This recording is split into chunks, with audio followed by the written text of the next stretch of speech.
హరి ఓం. ప్రియపుత్రి పుత్రులారా, ఇస్లామాబాద్కి ఇంత బలమా? అప్పుడంత బలం ఉండిందండి. ఈ పోస్ట్ ఎప్పుడు ప్రచురించానంటే జనవరి 2, 2009. నా బ్లాగ్లో మీరు పరిశీలించుకోవచ్చు. 31వ పోస్టు. అంటే బ్లాగ్ ప్రారంభించిన ఒక నెలన్నర 45 రోజులు అయి ఉంటుంది. ఎందుకంటే నవంబర్ 2న ప్రారంభించాను. ఇస్లామాబాద్కి ఇంత బలమా? ఆ టెక్స్ట్ పోస్ట్ని ఇప్పుడు వీడియోగా మీకు అందిస్తున్నానండి. పరిశీలనార్హము.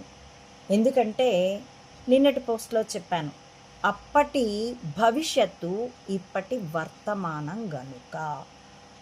ముందుగా ఓ పోలిక రాసి దాని విశ్లేషణ, నడుస్తున్న చరిత్రపై దాని అనువర్తనతో నా బ్లాగ్ అతిథులని అలరించాలని ఇది రాస్తున్నాను. ఇప్పుడైతే నా వీక్షకులకి అవగాహన కలిగించాలని ఈ వీడియో ఇస్తున్నాను. ఓ కాలనీలో మన పొరుగింటి వాళ్ళు ఉన్నామనుకోండి.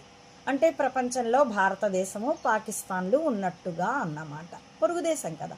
మన ఇంట్లో కొన్ని వాటాలు ఉన్నాయి, అలాగే మన పొరుగు వారింటిలోనూ కొన్ని వాటాలు ఉన్నాయి, అంటే రాష్ట్రాలు అన్నమాట. మన పొరుగింట్లోకి వాళ్ళ వాదన ప్రకారం కొంతమంది లావుపాటి రౌడీల్లాంటి కుర్రాళ్ళు కొన్ని వాటాలని బలవంతంగా ఆక్రమించారు అలా అని అప్పుడు చెప్పుకుండేది. ఆ లావుపాటి రౌడీలు తమ తరపు బంధువులు కాదని, తమకు తెలియదని మన పొరుగింటి వారి వాదన.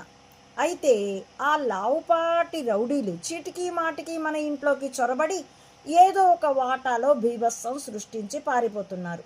అంటే ఆల్ ఖైదా లేదా లష్కర్ ఏ తోయిబా లేదా డక్కన్ మొజాహిదీన్ లేదా తోలు సంస్థల ఉగ్రవాదులు మన దేశపు రాష్ట్రాల్లోనూ నగరాల్లోనూ చేస్తున్న బాంబు దాడుల్లాగా అన్నమాట.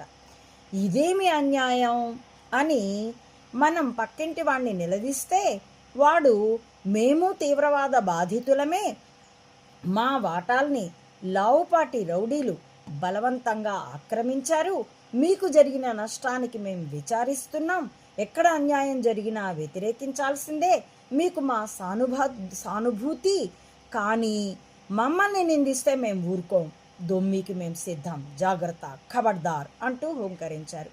పాకిస్తాన్ మన మీద యుద్ధానికి సిద్ధం అన్నట్లుగా అన్నమాట.